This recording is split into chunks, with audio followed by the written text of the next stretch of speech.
Haley, hey, how's it going? Good. How you doing, man?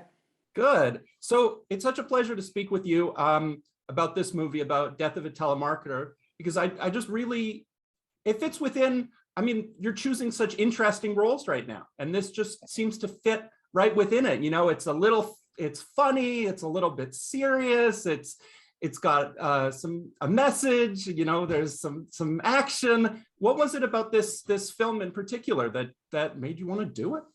I heard about it through Lamorne Morris, who I've been lucky enough to work with a couple times before, and we'd always had a really great time. He's a great guy. We did a film called Sex Ed about 8 years ago, and then a pilot with Aubrey Plaza that was super fun in Vancouver in 2016. So I definitely wanted to jump at the opportunity to work with him again. And then the rest of the cast was really exciting with Jackie Earle Haley and Alicia Wainwright and everybody, Woody McLean. And yeah, it was just such a, kind of a surreal story that seemed to, my character kind of is not what he seems at first. So it seemed like a lot of fun to play around with.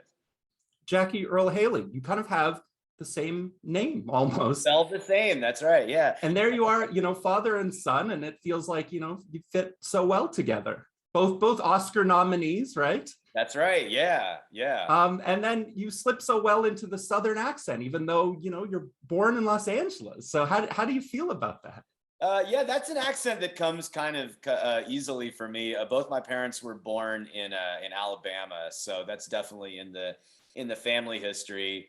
And it's kind of funny because some of the characters I played in recent years kind of have that loose Southern accent thing going on. I remember there's some routine David Cross did where he's like, it's the only accent that you can find all over the country, in Bozeman, Montana, Bakersfield, California. Like, there's just a type of person that takes that on as part of their identity, and I think that's definitely the case with these two guys here. Yeah. So Lamorne also produces this movie. It was really interesting to see Lamorne, Megan Good, Matt McGorry. I think this was his first movie that he's ever produced. A lot of the actors in this movie producing. And I think I've seen you did a project about 6 or 7 years ago, sort of your first producing project. Would that have been Amazon yeah, Montana? Right. With Olympia Dukakis, who sadly passed away recently. And I also the last project I did was with Alison Brie, who was also in that movie. We just finished a film that she wrote and with her husband Dave Franco, and that he directed, called Somebody I Used to Know. So yeah, that movie definitely developed some great relationships with that. Yeah, it seems to me that you're at the point in your career maybe that you get to choose the stuff that you like, and the stuff that feels like it's kind of a little, I'm jumping off that you'd mentioned Peep Show, that was one of the shows that you come back to in the pandemic. And it feels like from there, What We Do in the Shadows, The Boys, Dogs in Space, Jurassic World, Camp Cretaceous, Death of a Telemarketer, it just feels like projects that are really, like you're a baseball guy, you're taking big swings. You're doing stuff that you can do the safe stuff very easily, but you're doing the stuff that appeals to you. How does that feel for you? I feel really, really fortunate to get to do those things. And yeah, a lot of the shows you just mentioned, I mean, the last couple of years doing stuff, Future Man and What We Do in the Shadows and The Boys, shows that I'm a big fan of their sensibility, as well as, an employee.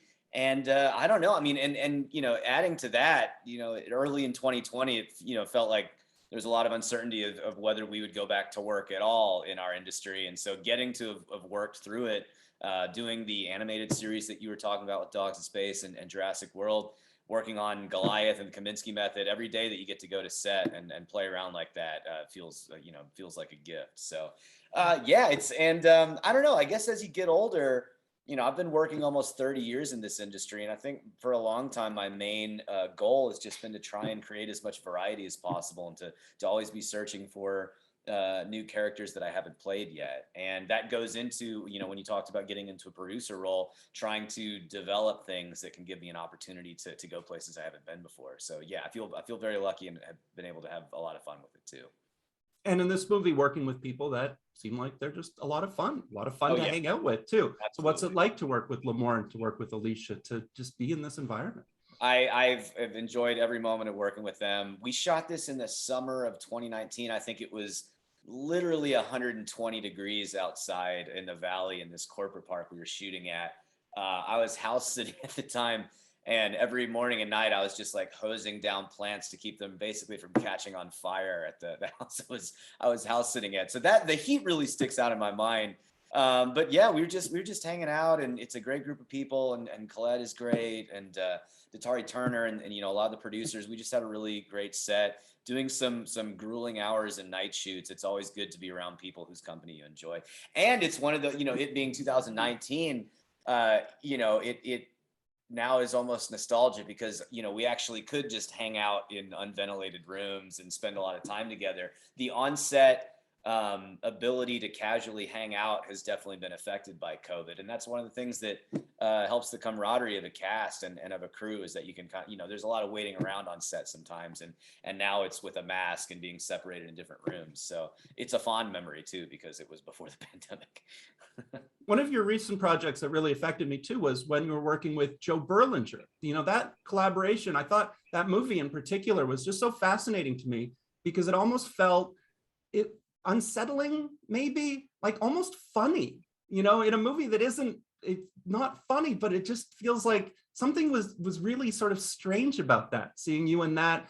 And, you know, it feels like it continues sort of into this, you know, you're maybe nominally like the villain of the movie, but we can kind of feel a little bit of sympathy for you. How do you kind of find the balance of tones? Yeah, I mean, when you're playing more of a villainous character, I mean, from the perspective of the character, nobody is the villain to themselves. So you kind of have to find the reasons why that person's acting that way and how they justify the things that they do. Yeah, extremely wicked, shockingly evil and vile, the character I played in that. It was nice to have a little bit of, you know, relief from the murder and everything of this relationship between my character and Lily Collins that, you know, had a little bit of warmth in it. Juxtaposed with the way that she was being manipulated by Ted in that movie. But working with that cast and working with Joe, who's done so much incredible, important work with documentaries and everything, seeing how someone like that goes deep into the research, because he simultaneously, and I don't think it was his plan from the beginning, it just sort of happened at the same time, he did the Bundy tapes for Netflix, which came out at the same time. So he was doing a documentary and feature version of that story, with the intention in our film of sort of seeing how somebody like Bundy, who is so obviously evil in retrospect, and where there's all sorts of, you know, indications of who he really was, how he did manage to manipulate so many people for years and years and years, trying to show that from the perspective of the people who were manipulated by him. It was a really interesting project to be a part of. With the announcement of, you know, I think it's Not an Artist, it just feels like, you know, you have projects coming up and that you've worked on that are loose, that you get the chance to improvise a little bit. You know, for Death of a Telemarketer, how open do you feel? Like how much freedom do you feel like you have to riff?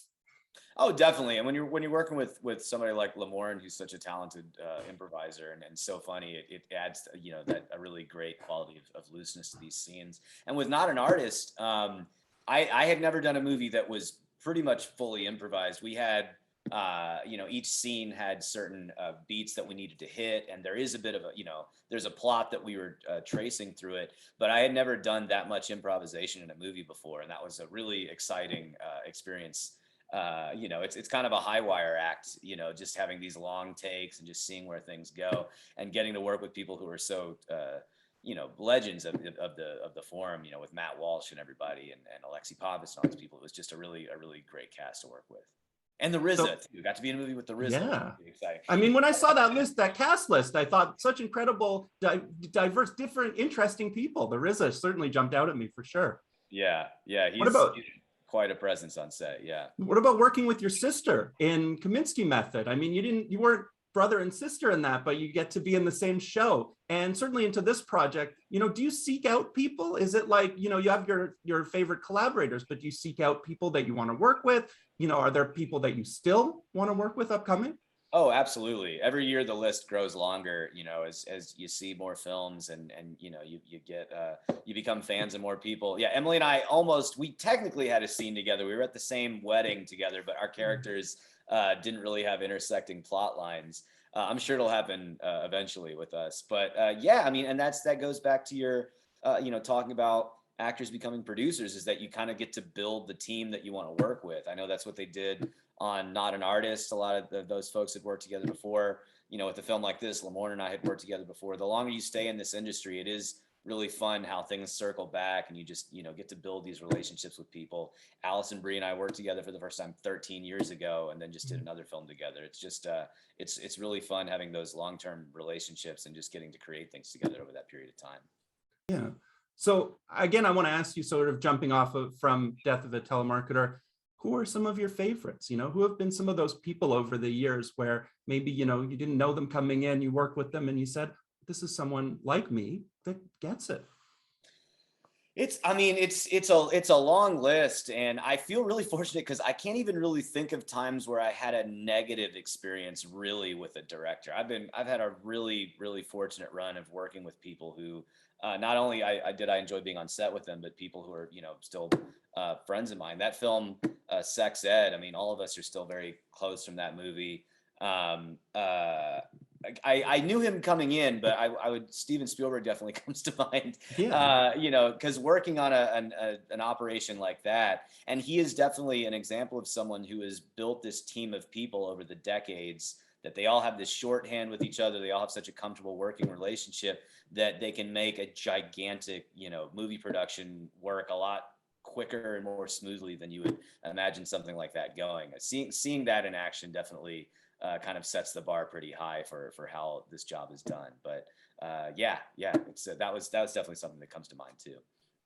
I just want to ask you quickly, jumping off that, have you seen the new one? Have you seen West Side Story? Are you excited to? Not yet. I got to go see a screening of that in the theaters. Now I think that, you know, the pandemic and everything, I think the Academy is doing like a streaming room for things, but that's definitely one that I want to go see in the theaters myself. It's really just in the past month or so that I've been getting back into the movie theater and seeing things again, because it sort of feels safe right now with the vaccine cards. So it'll be great to see that one on the big screen. So I just want to ask you lastly, and I've really enjoyed this, just jumping off of that point, you know, this movie's coming out in the theaters, coming out VOD. How do you like to experience stuff? You know, what's your favorite method? You know, how does it feel to go back to the theater, to be able to watch things in the theater again? I really love it. And, you know, nobody can argue with the convenience of seeing movies in your own home. The last 18 months really hammered home that this is where we're going to see most of our content. But I just, you know, and I think Steven and a lot of other people in the industry who feel very, you know, understandably protective of the movie theater experience. I just really hope we don't lose it. I mean, we saw ArcLight and Pacific Theaters go under. There is this feeling that that experience is going to be de-emphasized, and it's just we really need to preserve the possibility of going to the movies. Seeing a comedy in a packed house of people is way different than seeing it at home. Seeing some of these big epics on the big screen is just a completely different experience than you can get even on the best home theater system. So it reminds me, you know, of when everybody got used to ordering things on Amazon, and then after a while people were like, well, hang on, as a consumer, you know, this is convenient, but I don't want all bookstores to go out of business. Like, there is a change in the technology, but we do still want, you know, that classic experience to be available, you know, because people want that. If this pandemic ever comes to some sort of conclusive end, I do hope that you'll see people flocking back to the movie theaters, because it's definitely one of my favorite things to do. I'm really excited for all of the things that you've been doing. It's been such a pleasure hearing Thanks from so you. much. I wish you the best. Really nice talking to you, man.